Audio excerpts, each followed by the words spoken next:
அனைவருக்கும் வணக்கம். இந்த ஒரு வீடியோ அப்படின்றது ரொம்ப சந்தோஷமா ஆரம்பிக்க போறோம். நம்மளுடைய தமிழக முதலமைச்சர் அவர்களுடைய இல்வாழ்க்கை எப்படி இன்னைக்கு வந்து டிவோர்ஸ் கேஸ் வந்து கோர்ட்ல வரப்போகுது. இத பத்தி மிகப்பெரிய சந்தோஷமான விஷயம் சொல்லப் போறேன். வீடியோக்குள்ள வந்து பாருங்க.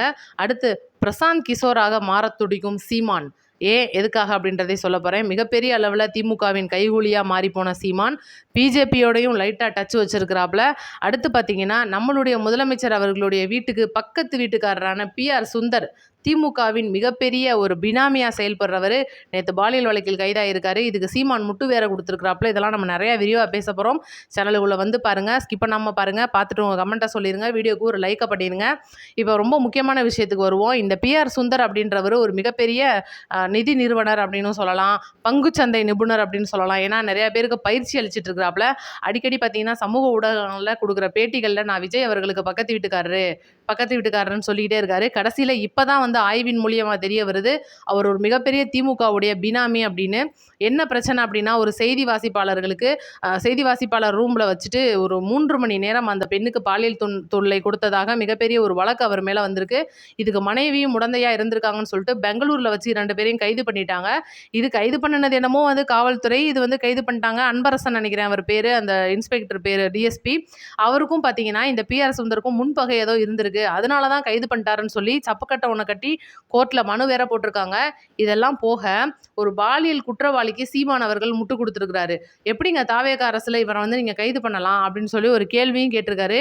நான் எனக்கு சீமான் அவர்களை பார்த்து கேட்கணும்னு நிறையா நாக்கப்படுங்கிற மாதிரியா கேள்விகள்லாம் நிறையா இருக்குது. இருந்தால் கூட இன்னும் கொஞ்ச நாளில் அந்த அம்பாசமுத்திரத்தோட ஒரு மிகப்பெரிய ஒரு வேட்பாளர் பட்டியல் அப்படின்றது வரப்போகுது. அது வரைக்கும் கொஞ்சம் பொறுமையாக வச்சுக்கிருவோம் அப்படின்னு நினச்சா கூட இவர் நம்மளை விட மாட்டேன்றாப்புல. எப்போ பார்த்தாலும் இந்த பாலியல் குற்றவாளிகளுக்கு ஆதரவு கொடுக்குறது, வர வர திமுகவில் போயிட்டு ரொம்ப டம்ளராக வாங்கி குடிச்சுக்கிறது, இதிலெல்லாம் வந்து பார்த்தீங்கன்னா சீமான் இப்போ முன்னேறி வர்றாரு. அவனா பார்த்தீங்கன்னா என்ன அந்த சங்கி கூட்டம் அப்படின்னு சொல்லி பிஜேபியை சொல்லுவாப்புல, திராவிட கூட்டம்னு சொல்லி திமுகவை சொல்லுவாப்புல. ஆனால் பாருங்கள், இன்னைக்கு பொது வேட்பாளராக அம்பாசமுத்திரத்தில் முடிவே பண்ணிட்டார் அப்படின்னு சொல்லலாம். இதை விட முக்கியமாக கேவலமான வேலைகள் என்னன்னா, அவங்களோட தம்பிகள் வந்து பார்த்தீங்கன்னா ரொம்ப மும்பரமாக எப்படியாவது சீமான் அந்த இடைத்தேர்தலை ஜெயிக்க வச்சு சட்டசபைக்குள்ளே இறக்கியே ஆகணும்ப்பா, நம்ம முதல்வர் அவர்களுக்கு எதிராக வந்து பேசுறதுல இவர் தாண்டா வந்து சரியாக வருவார், உதயநிதிலாம் அதுக்கு சரிப்பட்டு வரமாட்டாப்புலன்னு சொல்லிட்டு. ஏன்னா ஸ்டாலின் உள்ளே வர முடியாது, உதயநிதி ஸ்டாலினுக்கு பேச தெரியாது, வேறு யாரும் பேசினாலும் யாரும் காது கொடுத்து கேட்க மாட்டாங்க. அப்போ சரியான ஆள் வந்து பார்த்தீங்கன்னா சீமான் தான் நினச்சி இறங்கி நின்று அந்த வேலையை பார்த்துக்கிட்டு இருக்காங்க, எல்லாருக்கும் கழுவிக்கிட்டு இருக்காங்கன்னு சொல்லணும். இந்த தம்பிகள் அசிங்கமா இல்லையா, வெக்கமா இல்லையா உங்களுக்குலாம் தம்பிகளே அப்படின்னு சொல்லி கேட்குறதுக்கு சீமான் தம்பிகளை பார்த்து எனக்கும் ஆசை. நான் எப்படி கேட்குறதுன்னு தெரியல. அதனால் பார்த்தீங்கன்னா வந்து லைட்டாக மண்டையை கழுவி பாருங்க அப்படின்னு தான் சொல்லலாம். இதில் ரொம்ப முக்கியமாக வந்து சீமானோட உள் மனசுக்குள்ளே இருக்கிற இன்னும் சின்ன ஆசை என்னன்னு பார்த்தீங்கன்னா, இப்போ பார்த்தீங்கன்னா பீகாரில் மிகப்பெரிய அளவில் தோல்வியை சந்திச்சிருப்பார் சட்டமன்ற தேர்தலில் பிரசாந்த் கிஷோர் அவர்கள். ரொம்ப மோசமான தோல்வி தான், இதில் வந்து ஏற்றுக்கலாம் முடியாது. எத்தனையோ கட்சிகளுக்கு முதல்வராகிறதுக்கு ஹெல்ப் பண்ண பிரசாந்த் கிஷோர் அவர்கள் அவரால் ஜெயிக்க முடியல. நம்மளாம் வந்து பயங்கரமாக ஏசி பேசணும் பார்த்தீங்களா, நம்ம முதல்வர் அவர்களுக்கு இவர் தான் வேற ஆலோசனையாக வந்திருந்தார் முதல்ல கட்சி ஆரம்பிக்கும் போது. அப்புறம் என்ன நினைச்சோ தெரியல, போயிட்டாப்லலாம் ரொம்ப சந்தோஷப்பட்டோம். ஆனால் பாருங்க, இப்போ அவர் இடைத்தேர்தலில் ஜெயிச்சிட்டாப்ல. இந்த இடைத்தேர்தலில் பிரசாந்த் கிஷோர் ஜெயிச்ச உடனே அப்படியே சீமானுக்கு ஒரு தன்னம்பிக்கை வந்திருக்கு. எப்படியாவது இடைத்தேர்தலில் நம்ம இறங்கிட்டோம்னா பிரசாந்த் கிஷோர் மாதிரி அடிச்சு தூக்கிடலாம்டா, நம்ம தாண்டா அப்படின்னு சொல்லி தம்பிகளை வேற வந்து உசுப்பேத்தி வச்சிருக்கிறாப்ல. அதனால தம்பிகளா, இனிமேல் ஒரு கேன் குழுக்குனா பத்தாது, 2-3 கேனை சேர்த்து குழுக்குங்கன்னு சொல்லி வேற இறக்கி விட்டுருக்கிறாப்ல, பயிற்சி அளிச்சுக்கிட்டு இருக்கிறாப்ல. ரைட்டு, இந்த பாலியல் குற்றவாளிக்கு வந்து நீங்கள் முட்டு கொடுங்க, திமுகவுக்கு முட்டு கொடுங்க, அங்கிட்டு சரத்குமார் பிறந்த நாளில் போய் கேக் வெட்டுங்க, இதெல்லாம் எங்களுக்கு கவலை இல்லை. தயவுசெய்து சட்டமன்றத்துக்குள்ளே வரணும்னு கனவு கூட கண்ணாதீங்க. ஏன்னா நீங்கள் கவுன்சிலர் சீட்டு கூட எடுக்க முடியாது அப்படின்றது என் கருத்து. அடுத்து முக்கியமான விஷயத்துக்கு வருவோம். ரொம்பவே முக்கியமான ஒரு நபரான சேகர் பாபு அவர்கள் வர வர திமுகவிலேருந்து அவருடைய முக்கியத்துவம் குறைஞ்சிக்கிட்டே வர்றதா நம்ம ஏற்கனவே சொல்லியிருந்தோம். கொளத்தூரில் ஸ்டாலின் தோக்குறதுக்கு வேலை பார்த்தது இந்த சேகர் பாபு தான். முழுக்க இப்போ கூட பார்த்தீங்கன்னா அந்த மிஷினில் வந்து ஏதோ குளறுபடின்னு சொல்லி எப்படியாவது ஸ்டாலினுடைய நன்மதிப்பை பெற்றோன்னு சொல்லி எவ்வளவோ வந்து வேலை பார்த்தாரு. ஒன்றுத்துக்கும் வேலைக்கு ஆகலை. நேற்று கூட சட்டமன்றம் முடிஞ்ச கையோட பேட்டி கொடுக்கறதுக்கு சேகர்பாபு வரட்டும்னு சொல்லும்போது அந்த ஆள் கிடக்குறாரு அப்படின்னு சொல்லிட்டு திமுக காரங்களே சொன்னதெல்லாம் நம்ம பார்த்தோம். சரி, இதுதான் எப்படி நடந்திருக்குன்னு பார்த்தா 4 போலீஸ்காரங்களுக்கே இவர் யாருன்னே தெரியல. திருத்தணி மலைக்கு போகும்போது யாரோ சேகர்பாபு அவங்கள மேலே வரேன்றாப்புல விடுவோமான்னு சொல்லிட்டு உயர் அதிகாரிகளுக்கு ஃபோன் பண்ணி கேட்குறாங்க போலீஸ்காரங்க.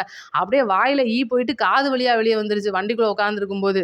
நம்ம போலீஸா இது, போன தடவ வந்தபோது அவ்வளோ மரியாதை குடுத்தீங்களப்பா அப்படின்னு சொல்ற மாரிலாம் வந்து சேகர் பாபுவோட மைண்ட் வாய்ஸ நம்ம பார்க்க முடிஞ்சுச்சு. கர்மா அப்படின்னு சொல்லி ஒண்ணு இருக்குல்ல, அது சும்மா விடாது. திருச்செந்தூர்ல கிட்டத்தட்ட பெரிய லைன்லலாம் மக்கள் வெள்ளம் அப்படி நிப்பாங்க. ஆனா பார்த்தீங்கன்னா, அப்படியே புழுக்குன்னு உள்ள வந்துட்டு நாங்க சாமிய பார்த்துட்டு போயிறோம்னு சொல்லிட்டு, உள்ள இருக்கிற சாமிய வெளிய தூக்கிட்டு வந்து பார்ப்பாப்ல போல. அந்த மாரிலாம் பண்ணியிருப்பாரு. இன்னைக்கு அதனால தான் முருகன் தக்க பதிலடி குடுத்துருக்கிறாப்ல சேகர் பாபுக்கு. இனி சேகர் பாபுவோட நெலம அவ்வளோதான் அப்படின்னு சொல்ற மாரி ஆயிப்போச்சு நெலம. சரி, இப்ப முக்கியமான விஷயத்துக்கு வருவோம். நடிகர் சங்க கட்டடம் இன்னைக்கு பல வருட கனவு அப்படின்னே சொல்லணும். ஒரு வழியா இப்ப பொதுச் செயலாளரா இருக்கிற விஷால் அவர்கள் இந்த நடிகர் சங்க கட்டடத்த ஒரு வழியா கட்டியும் முடிச்சுட்டாரு. திறக்கிறதுக்கான மிக முக்கியமான வேலைகள் நடந்துகிட்டு இருக்கு. இன்னும் இறுதிக்கட்ட பணிகள் நடந்துகிட்டு இருக்கு. இனிமேல் இதுக்கு பேரு நடிகர் சங்க கட்டடம் கிடையாது. ஜோசப் விஜய் கட்டடம் அப்படின்னு சொல்லிட்டு ஒரு மிகப்பெரிய பேர் வைக்கிறதா நடிகர் சங்கத்துல பேசி முடிவு பண்ணியிருக்காங்க. நம்மளுடைய தமிழக முதலமைச்சர் விஜய் அவர்கள் தான் இந்த கட்டடத்தை வந்து திறந்து வைக்க போறாரு. கிட்டத்தட்ட வந்து நிறைய பேரோட ஒரு கனவுன்னு சொல்லலாம், நிறைய பேரோட உழைப்புன்னு சொல்லலாம். இதுக்கு நம்ம முதலமைச்சர் அவர்களே தனிப்பட்ட முறையில் ₹1,00,00,000 நிதி வேற கொடுத்திருந்தாரு. இப்போ பார்த்தீங்கன்னா, நேற்று தனியார் தொலைக்காட்சிக்கு பேட்டியளித்த விஷால் அவர்கள் இந்த ஒரு விஷயத்தை உறுதி பண்ணியிருக்காரு. வரக்கூடிய தைப்பொங்கலுக்கு இந்த கட்டடத்தை நம்மளுடைய முதலமைச்சர் அவர்கள் திறந்து வைக்க போறார் அப்படின்றது தான் தகவல். சரி, ஓகே. இப்போ எல்லாரும் எதிர்பார்த்த அந்த சந்தோஷமான செய்திக்கு நம்ம வருவோம். இன்றைக்கி நம்மளுடைய முதலமைச்சர் விஜய் அவர்களுடைய ஒரு மிகப்பெரிய ஒரு விவாகரத்து மனு அப்படின்றது இன்றைக்கி கோர்ட்டில் வந்திருக்கு. ஆல்ரெடி வந்தப்போயும் அவங்க ஆஜராகலை. இன்றைக்கும் பார்த்தீங்கன்னா ஆஜராக போகிறது கிடையாது. ஏன்னா ஆல்ரெடி சட்டமன்ற வேலைகள் இருக்குது. நம்மளுடைய முதலமைச்சர் வேற இன்னைக்கு மிகப்பெரிய ஒரு வேலை இறங்கியிருக்காரு. அடுத்து நாளைக்கெல்லாம் பார்த்தீங்கன்னா மிகப்பெரிய ஒரு மசோதா மத்திய அரசு கொண்டு வந்துள்ள மிகப்பெரிய தொகுதி வரையறை மசோதாவுக்கு மிகப்பெரிய அளவில் எதிர்ப்பு கிளம்பிட்டு இருக்கு. அதை பற்றி நம்ம பேசணும்.